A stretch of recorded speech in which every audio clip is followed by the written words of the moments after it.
given moment, we have two options: step forwards into growth or step back into safety. Dare to succeed and share a moment with us in the moment. Hello and welcome to another episode of In the Moment podcast with moi. And I wanted to say Vixter, but I might get a slap around the face for that. It's fine. So with me, Alice, and Vicky. How you doing, Vicky? Talk to us. I'm all right. It's been a crazy week, hasn't it? Crazy week. Manic. Yeah, I've like rooted my whole life again and come back to live with my mum. I'm telling you, it's fate. It's just a lot. It's just been a lot, and I've just been quite unwell, like in myself. I've just felt so unwell, but it's so weird. Like when I was up north, I just felt drained in every aspect of myself, like mentally, physically, like emotionally, like I was just so drained. And then as soon as I made the decision, which literally was on the Thursday, that I was going to come back to Lincoln, on the Friday, I felt so much like weight had lifted.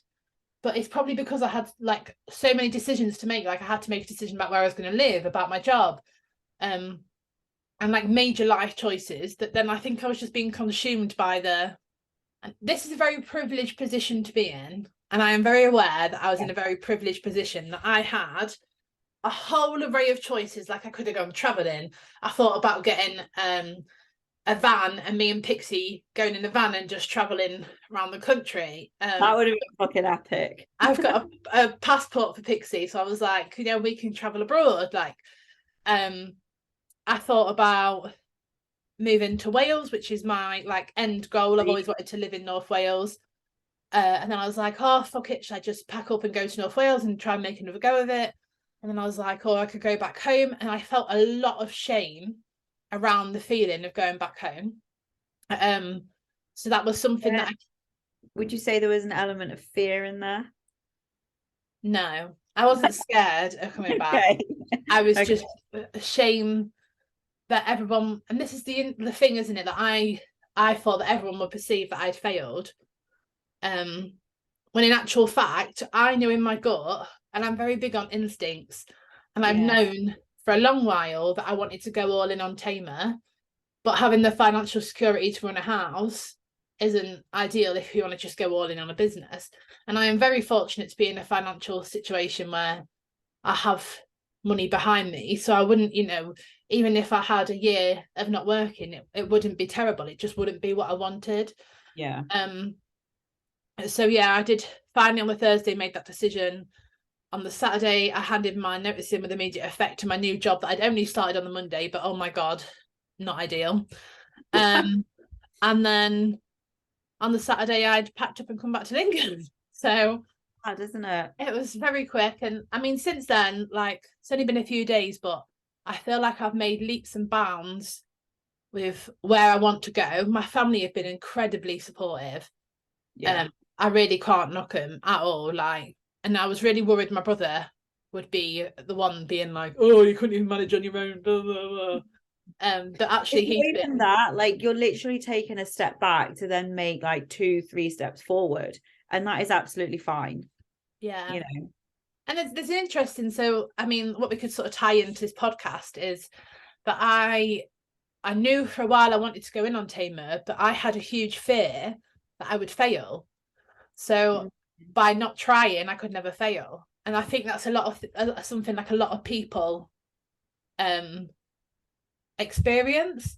Like a lot of people won't even try. Hold people back as well, like think, oh, I don't want to give that a go just in case I fail. But like, how you know that you're like, how do you know if you're actually trying if you don't fail? I think failing sometimes is, showing that you are trying, because in life, just whatever. I mean, it's interesting though, isn't it, that like it's your view of failure in terms of, do you view failure as a lesson, or as like some sort of punishment for your being. And I think Lesson. that's the trap, isn't it? That when we fail, we're like, well, of course I'm not good enough. Like I couldn't have done that. They were all right at school. He told me I'd be nothing, and he's absolutely right. I am nothing. Yeah. And we replay all those conversations. But actually, if you step back and you consider, okay, this hasn't gone how I wanted it to go. Like, what have I learned from this? And to be honest, like being away, nothing didn't work out how. I don't believe me moving away was a bad choice, because had I not sold my house, I wouldn't have afforded surgery, and I wouldn't be in the position I am now to have the freedom I do now. Yeah. And equally, if I hadn't have moved up north, I wouldn't have gained the confidence in coaching around weight loss and mental health that I experienced for a good, like 3-4 months before the ask changed. Mm-hmm. And then my passion has always been in attachment and sort of emotional difficulty and things like that. But put me in a setting where I used to be and I thought I was happy. I'm no longer, because I'm not the same person I was 5 years ago when I was in that setting before. And that's all been like a learning curve for me. And my brother actually rung and said to me, he was like, Vicky, it's really clear. This is how supportive my brother is. I don't believe in anything you talk about. And this is what he said to me on the phone. I don't believe in any of the crap that comes out your mouth, basically. But it's clear that you're passionate about that. Yeah. So Well, it is. It really is. And like, I think even just, giving you the opportunity to do these weekly webinars is, you can see that you just absolutely sparkle and you absolutely love it. So it is like, you can see it's a clear passion, like something that you're very passionate about. and how you view sort of that fear is, it's interesting. There's like acronyms for fear. Have you ever heard of them? So there's one that No. says forget everything and run. So that's one Oh, option when you experience fear, is to forget it all and run off, which is what happens in our brains when we go into that fight or flight. But the other part of that is to face everything and rise.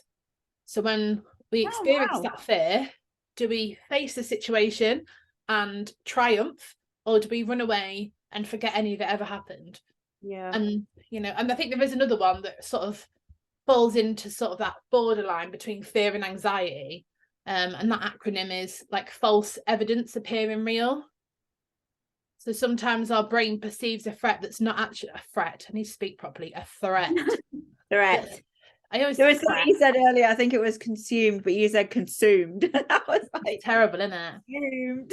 Need to like pronunciate my words. Is Um, that Lincoln? Is I that just think it's Lincoln? lazy. I think that over the years, I mean, I Oh, used to speak like a proper chav. I used to talk like I ain't bothered. Like, so my language has improved, but it's just not quite there yet. Yeah, so it's sort of that perception. And I know we've just had like a little conversation off the computer, but about what actually fear is.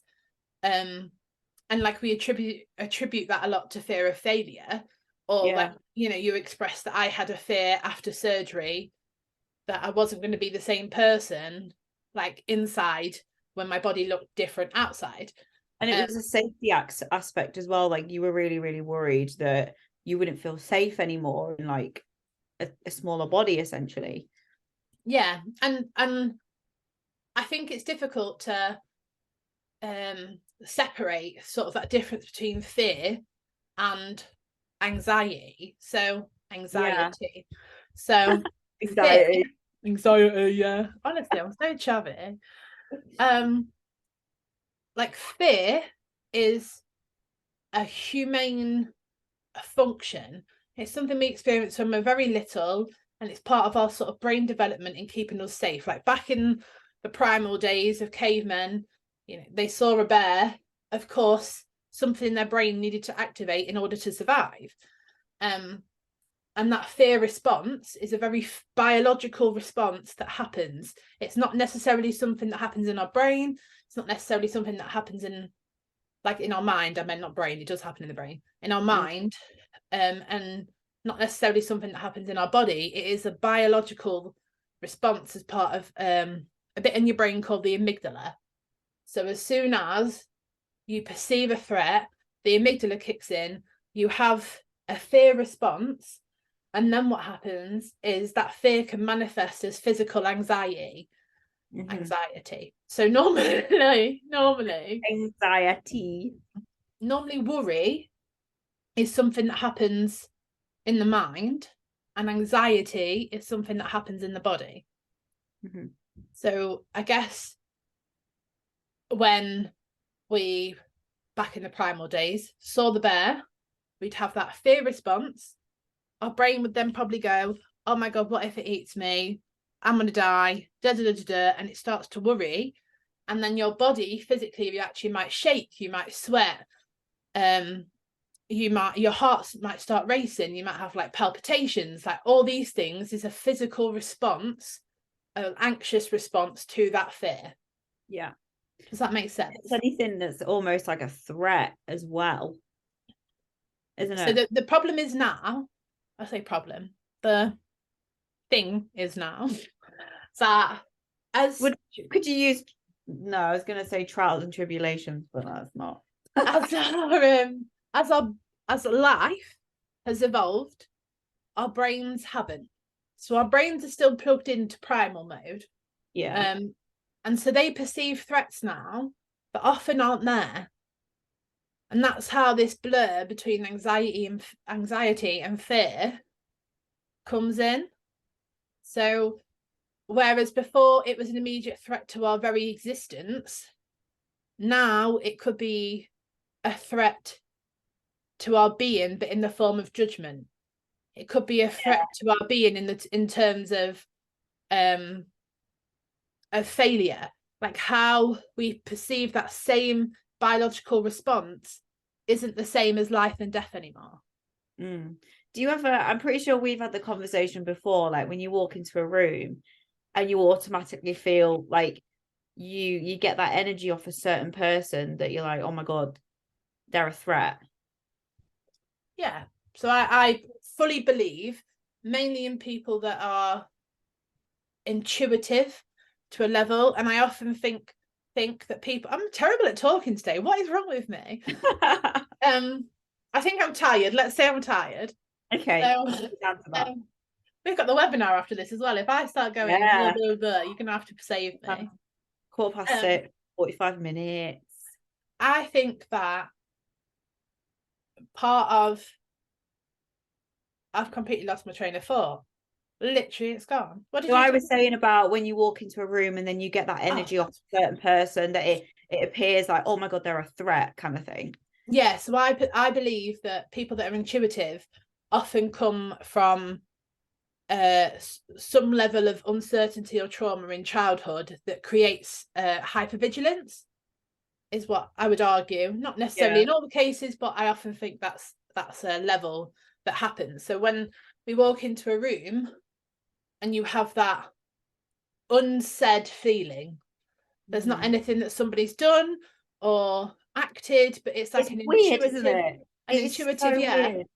thought to be like, and you might be surrounded by 100 people who all give you positive energy and sort of that Yeah. exchange, but there'll be that one person that's giving you bad vibes, and your brain will automatically go straight to that one person, even though Yeah. you're in a room full of people, you're perfectly safe, nothing You don't terrible is even know going to this person happen. either.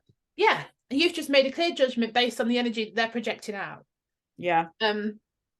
And I think that is the fear response in terms of you've walked in a room, you've perceived a threat, your brain's kicked in, and now your brain's thinking, right, am I safe? Is this okay? How am I going to manage Yeah. this situation? Where's the exits? And then your Mm. brain is going into a pattern of thought. And that's the Survival mode. difference for me between anxiety and worry, is when your brain kicks into a fear response and you have all those thoughts of worry, often worry leads to solutions. So when you're feeling worried about something, your brain will come up with the idea of how to reduce that worry. Yeah. Whereas when you're anxious, it's gone. That logical response has left the building, Yeah. and you can't see the wood for the trees. Mm. So So how I can you relate this then to, say, like people that are wanting to, say, lose weight or even just go to the gym? Like I know I've had X amount of clients that would love to go to the gym, but they just can't bring themselves to it because they are worried. They are literally worried about what other people are gonna like. People are gonna look at me like this and that. That's obviously more focused down the anxious route rather than fear. No, I mean, I think But that then is there fear? Is there an element of fear there with the fear of being judged? I think that is the element that people probably need to hone in on. It's not that you have a fear of the gym or necessarily gym anxiety, because it's not about the gym.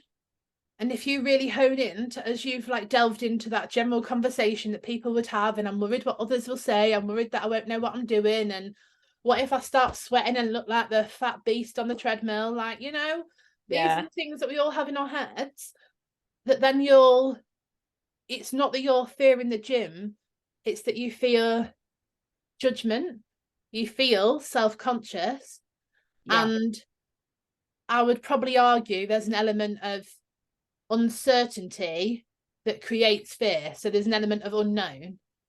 yeah. And it's almost like you're going out that comfort zone. You're like, it's just not like you say, it is the total unknown. Yeah, so it's about honing in on what the actual fear is. The fear Yeah, isn't the gym. Okay, so let's think about how we could reduce those other anxieties. You have a fear of judgment, and I think that is very rational, and the vast majority yeah, of the population probably have a fear of judgment.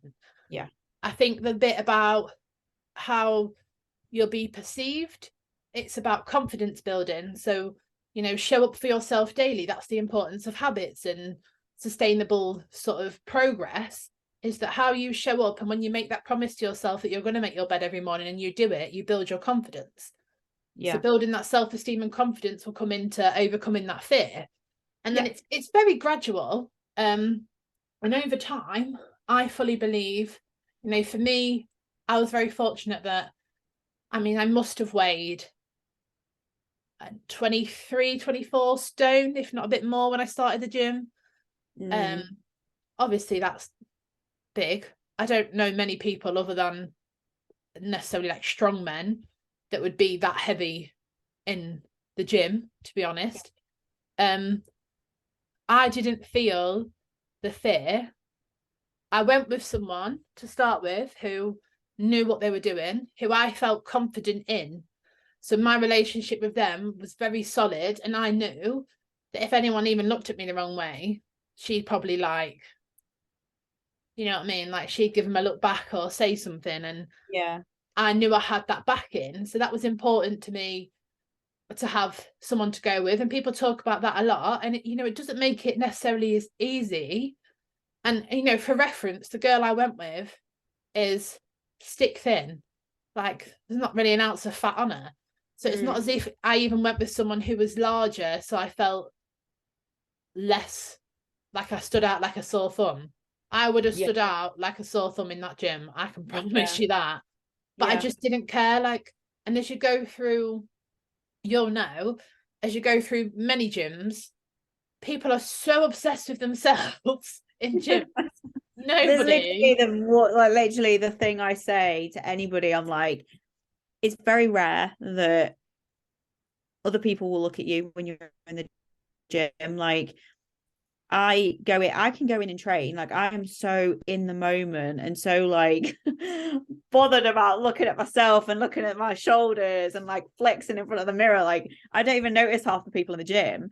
I remember there was this one time there was a woman, so she was training in there the whole time that I didn't even know she was there. Right at the end of the session, she come over to me. I was like, fucking hell. And I felt awful. I didn't even notice she was there because I was just so in on my session. Like when I go to the gym, that is my time. Like that is for me. Like that's training is just everything. So yeah, I literally don't notice anybody And else. and I take my glasses off to train because obviously I can't. I get obviously sweaty, and it's like Yeah. steams up. Um, but by taking my glasses off, I literally can't see. So I can see like what's directly in front of me and what I'm doing on the machine, but I can't see other people. And often I probably squint, and they must think, what is she looking at? But I'm just trying to squint to see what the I'm crack just is. trying to see. Yeah. I'm blind. Yeah.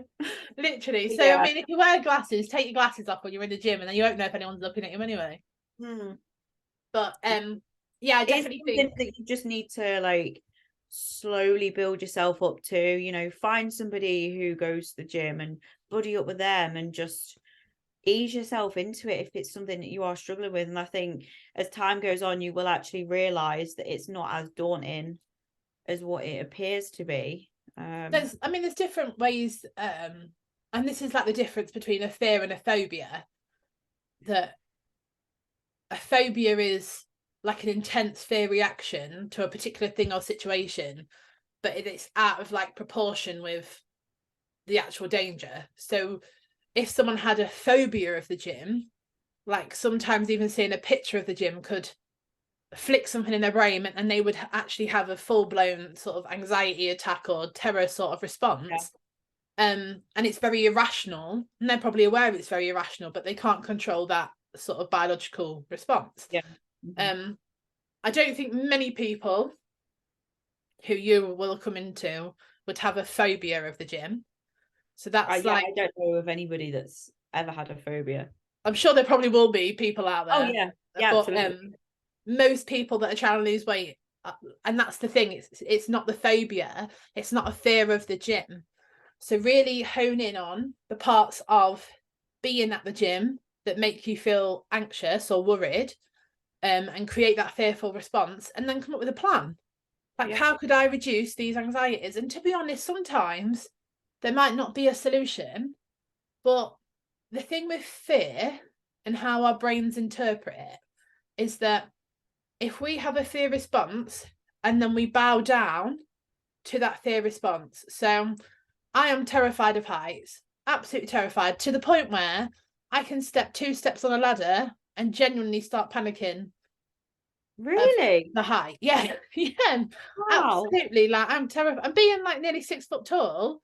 Everything's always higher Yeah, off the you're ground for like up me. there. So if I go 2 steps up, I'm further away from the ground than if you went 2 steps up. Yeah, it's true. Perception of height is very different. Do you see what I mean? Yeah, yeah. And I tried once walking around as if I was like 5 foot. And And how did that honestly, go? your view of the world is completely different. It is really It's weird. Like I stood on mental. a like Ross is just under 6 foot. Oh no, he is 6 foot, I think. And I remember standing on like a stool or something, and I was like, I don't like this. I was like, I don't want to be tall. It's It absolutely crazy. is viewed so differently. Um, so yeah, no, I get And that. that, like, you get so solid in your perception, don't you? That Yeah. yeah, it's bloody bizarre. Which is weird though, because when I put heels on, I don't feel like my perceptions change. But then Me bodybuilding heels, neither. they're Me really neither. massive, aren't they? It's so weird. Our brains are just weird. Yeah. Um, but yeah, I guess that, yeah, I'd rationalize sort of maybe how you can overcome it. And the thing with fear is that if you keep running away from that fear, you almost trigger it back in your mind that it's still fearful. So Yeah. if you if you fear, I don't know, think of a fear. Like, so my heights, if I fear heights and then I never step on a ladder because I'm so scared of heights, then I'll always tell my brain that it was right to be scared. So next Yeah. time I have a more intense feeling of fear because I just keep Yeah. reinforcing the loop. Yeah. Whereas I still experience it. Face your fears. It is sort of facing fears, but it has to be within, your level. I did a bungee jump and I bet that was amazing. it was absolutely like incredible. I struggle to remember it now. Had I I was not had gonna it say, like at recorded, the bottom, could you feel that like whoa? Because I take it you would have like bounced and then like bounced back up. well, they pulled the rope. I've got a video of it Fucking happening. So hell. what happens is, I mean, she said 3, 2, 1 bungee, but I'm pretty sure she was like bungee, and then pushed me off the edge. Fucking um, hell. so as I like went down, you can see on the video that as you get to a certain point, they pull the rope at the top to give you that illusion of bouncing. That's what Oh. happens. Mm. Oh wow. So yeah, when I It's did like, it, in order for me to be able to do that, I had to do a lot of visualizations. So the place I did the bungee jump, I would watch other people doing bungee jumps at that place. do you almost like put yourself through it? Yeah. before you do it. Yeah. I literally did. I watched other people doing it, visualizing that was me stood there, how my breathing was, and I felt fear watching them other people do it. Like I was genuinely terrified of thinking, what the fucking hell are you doing, Vicky? Yeah. But when I got there, I had almost made like a whole routine of how I was going to be, what was going to happen, how I'm going to move. And I just And took I a bet you deep it breath. wasn't like that, was it? Okay. I bet you it wasn't like how you imagined. Yeah, it was. Was it? It was exactly like, and I knew my friend Ryan. Do you remember Ryan Fletcher? Fletcher. Yeah. Yeah, Just I a little remember. shout out, Ryan. So Ryan worked at the bungee place. That was his job. And I obviously had So the trust cool. that Ryan would, like, I would trust Ryan with my life. So Yeah. quite literally, like when I did the bungee jump, and he worked there, I knew it was safe. Like he would never let me be unsafe. Yeah. And then, like, obviously, as I walked out, I knew he was going to be there. So I'd almost made this routine and pattern, and they asked you certain questions for the camera. Yeah, so it's exactly how I did it. And then when I jumped, it didn't feel any different to what I thought it would. I'd already told myself it had happened. So I wasn't scared of anything on the end of the platform. Oh, because like I can kind of relate it. So I've got two circumstances here. So obviously, like, one, going on stage last year, there was like the fear of falling over and like you say, just general failing. And I tried to like picture and like visualize how it was going to be. But when I actually stepped on stage, it was nothing like I visualized at all. And then like things like roller coasters and like really, really terrifying rides, you do almost like visualize what it's going to be like. But it's Yeah. never been like, whenever I've tried to visualize it, it's never been as I visualized. I It's always always better. think it's better. Mine, Yeah. mine wasn't better. Mine was probably exactly how. I mean, even when I used to watch it, I could feel Feel the it. adrenaline pumping through me as if I'd just done it. Like, but I've quite a strong imaginative sort of visual brain. Yeah. Um, Because you know I- where there's a water park at Tenerife called Siam Park, yeah, I've been there. and it has the drop slide. Yeah. And I remember like waiting just about to go on it. And I was like, in my mind, I was visualizing. So I would go over the top and then I would just do that. So rather than go down like that, I visualized that I would just do When I that. flip over. Yeah. But obviously, gravity pulls you back, doesn't it? And then before you know it, it's like, phoom, done. Well, I once went on a ride with my friend in Spain that was similar to that. That was like a dinghy. But obviously, because I had a lot of weight and they didn't, as we went like over the thing, we nearly tipped forward because the weight distribution was wrong. So No. I genuinely shit myself at that point because that wouldn't have ended well. Wow. But yeah, as well, like I think fear, one of my fears, sort of like my self fear, is like not being good enough. Yeah. Like, a lot I of think that things is a general thing, isn't it? a lot of things that hold me back is the thought that I wouldn't be good enough. And, you know, like you say, like loads of people have that too. And how I overcome it, I have a huge fear of public speaking. But if I broke that down, it's actually a fear of judgment, a fear of not being good enough, and a fear that what I say is wrong. Yeah, and I think we had this conversation before we did our first one, and we were like, oh, God, you know, we are totally like opening ourselves up here. And like the fear again of like obviously being judged and this and that. But did that hold us back?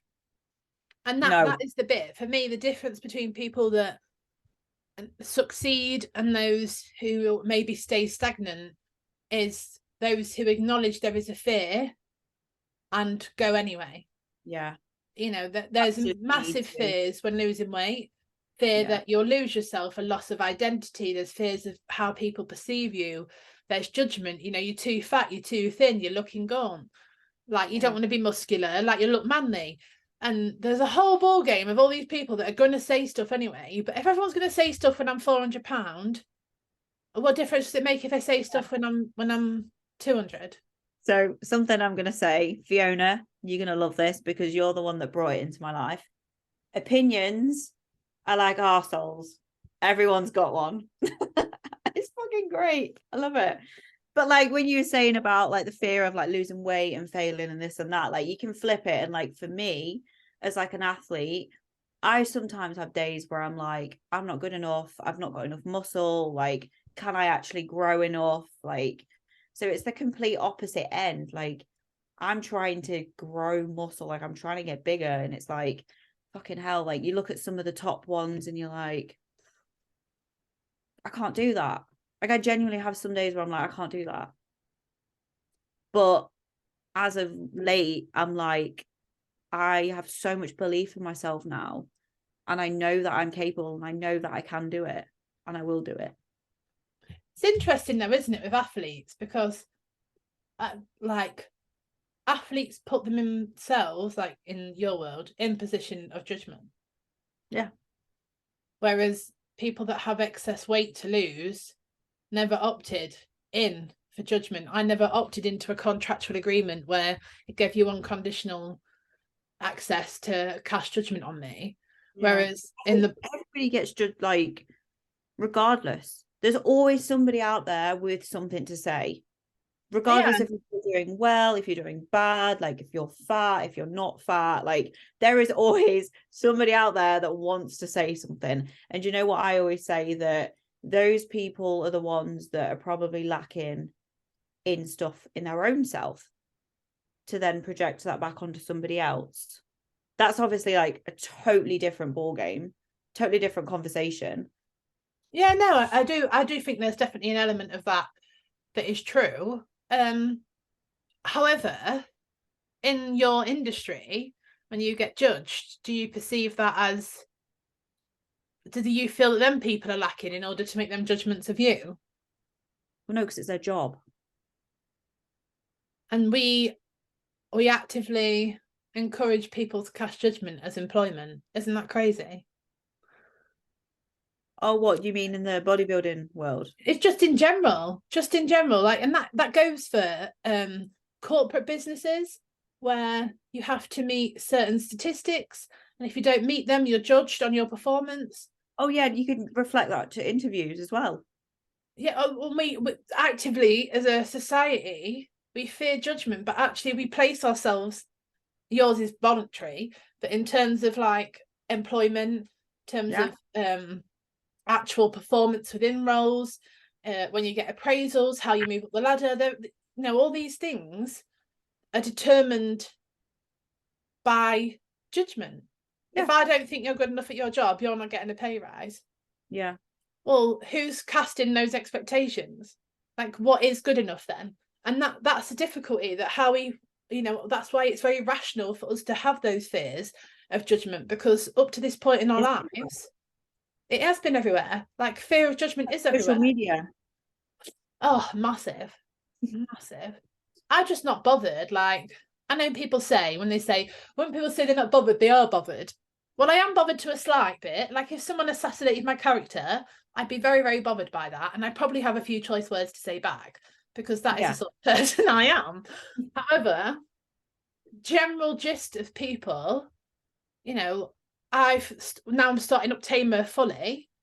I will put on my Instagram that I'm going to post more mindset content. And Here she goes.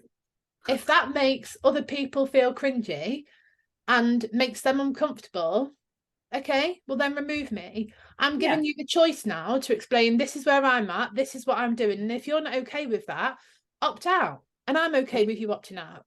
And I think that's really important, that, we give ourselves permission to know that some contractual agreements of judgment we didn't opt in for, and therefore we don't have to take that as a personal reflection of who we are.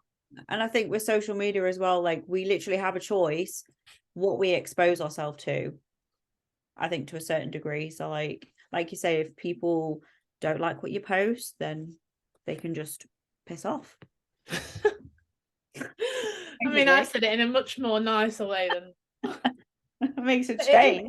it is true. Like, I just feel, the fear of, I have a huge fear of abandonment, that sort of goes back to childhood experiences.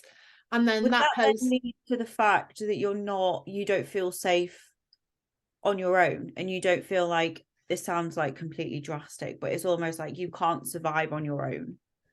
so I would argue for me, and this is for a lot of self-work and self-reflection, and that's why I sort of advocate the mindset coaching and growing that awareness of how you're showing up. I would have always said previously, I've had a very anxious avoidant attachment style. So I That's crave, the messaging thing, isn't it? that's what. I think I've seen something about that. It's probably the worst attachment style that someone could have. Like, so Is it you, like when you get like instant, like that instant dopamine hit of like getting attention through like a conversation when you're regularly speaking to somebody, and then if that automatically goes, it's like you start freaking out. so that would be part of the anxiety. So in terms of the anxious part is that I crave, like absolutely crave sort of attention, that feeling of being wanted, the feeling of being loved. Like, I crave sort of that acknowledgement of being. But because of my trauma in losing people, I have massive avoidant attachment styles where I will reject and minimize. If someone messages me, Then, isn't it? Because that's like I'll two ghost. spectrum. It's huge. That's why it's like the worst attachment style, because as much as I would want someone to come into my life, and I might meet them and I think, oh my god, they're amazing, they're wonderful, I'll reject them in a bid for them before they reject me. And My that mind that has was been like, that has been a theme like through my life. So as I've grown older and I've sort of realized my methods in that, often I would ghost people, or I give one word answers. Sometimes I'd just block people. I'd have many mechanisms in order to move that rejection quicker, to keep myself safe. So if no one yeah. rejected me, it would never affect me. And as a sort of side effect of that, I would never let someone pass my walls enough to hurt me. And then as I moved through this weight loss journey, what happened was the anxious part of me allowed my walls to start chipping down. So I started to let people in. I started to let my guard down, try and create that safety within myself. But what happened was I created that safety in somebody else. And that's where people become codependent, is Right. that because the only way I felt safe was because someone made me feel safe. Someone told me they've always got my back, they're going to be there. And all those things, like they fed me the whole narrative that I guess the part of me craved in order to let the walls down. And then when they withdrew, everything withdrew. But Yeah. then I had no defense left. I had nothing. Like, they gone, my defense had gone, it had gone. So it's Yeah. important that then my fear of abandonment, what actually happened, was completely reinforced, in that if I let my guards down, I get hurt. And Mm. when people have passed away in my life, although some have been taken far too soon, people dying is unfortunately the reality of life. Yeah. And as much That as is like a huge fear of mine. I try dying, like, yeah, and I try and like put myself through what it would be like to like when it does happen. so put a pin in that, we'll come back to that 1 second. Come So on. I think as that fear of abandonment was reinforced, what my then natural reaction was to shut down. So Yeah. I shut everybody out, I completely hibernated. And then over time, and even now, I would say all those losses and that huge level of abandonment that happened, I still struggle to let people in. So I Mm. would say, as much as we're friends, I know I've put a distance between you and I. And if you left, okay.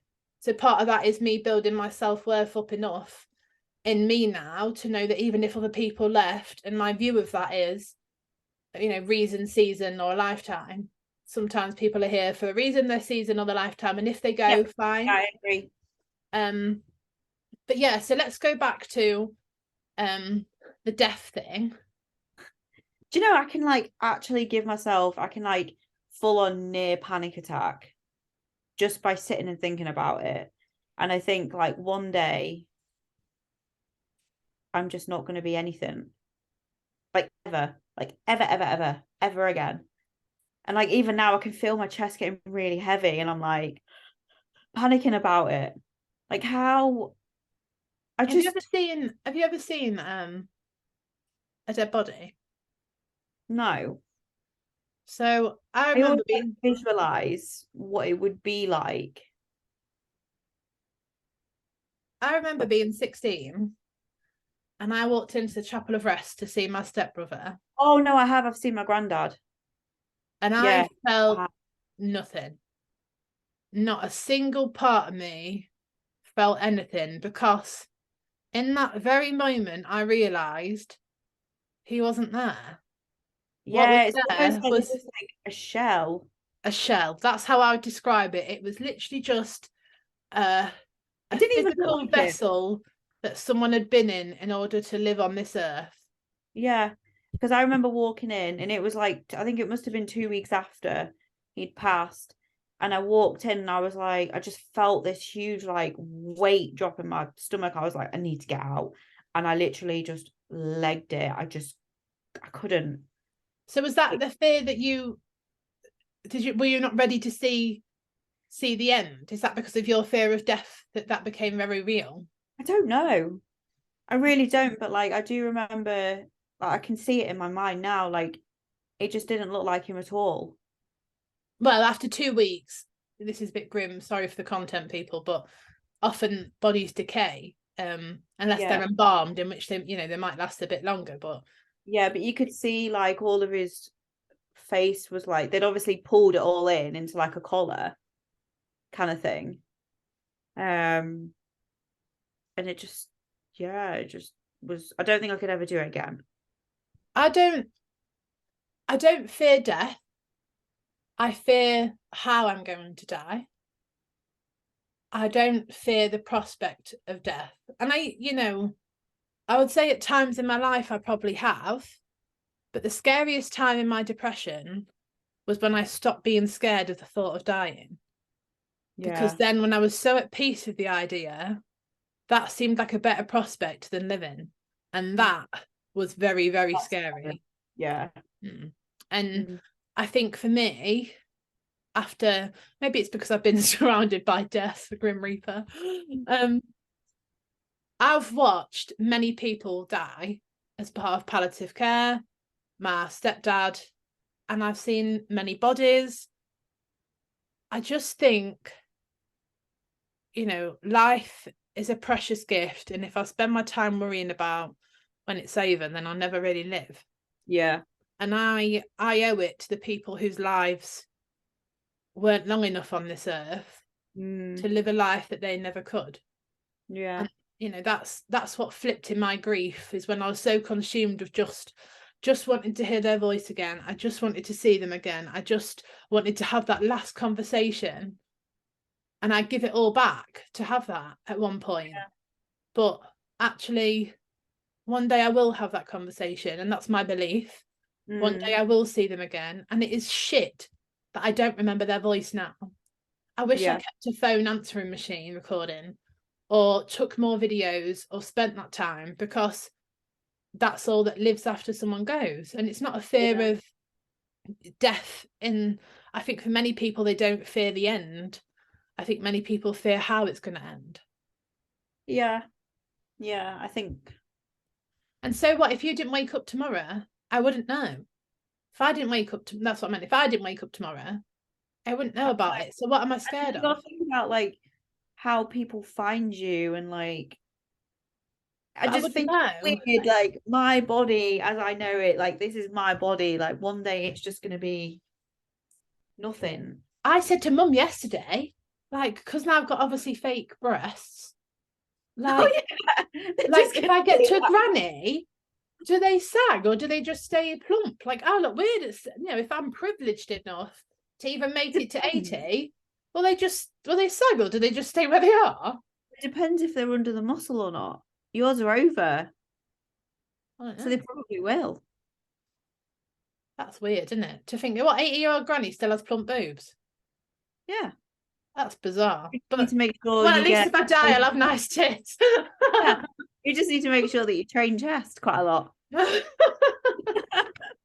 Yeah, and then, like that, like you say, that fear response, I think is very natural for people to fear death because death is unknown, but it's something that we're never going to have certainty over until Yeah, we and face it's it. literally something that's going to happen. So, Yeah, my mum said there's like two things in life that are certain: you pay taxes and you die. well, Uh, unless you live in Dubai, then you don't have to pay taxes. But um, yeah, I get it. yeah, Anyway, I think we need to wrap this up because we've got 10 minutes. we do before the webinar. Have you got anything for people to take away from this conversation? I just think, I think when it comes to like goal setting and stuff like that, you should goals like setting big goals and having big dreams should scare you a little bit, I think. And I feel like if something does feel a little bit like, oh, it's out of my comfort zone, like I'm really not sure, just fucking do it because you just don't know unless you try. If you do it, what is it they say about regrets? Like having regrets is more painful than failing. I think is that the terminology for it. Having regrets would be more painful than staying still. No, yeah, no, maybe then, yeah, Something like that anyway. yeah, But just do it. Like you literally don't know unless you try. And 9 times out of 10, you will be like, I'm so glad that I did that. And I think for you, like for me, like it's boosted my confidence massively. Like pushing myself out of my comfort zones, doing things that scare me. Like it's made me realize that I am capable of so, so much. definitely. So Well, yeah, what if I you would have say, any insight, any value, please let us know. Tell the people, would be greatly appreciated. Um, indeed. and we will see you next week. See you next week.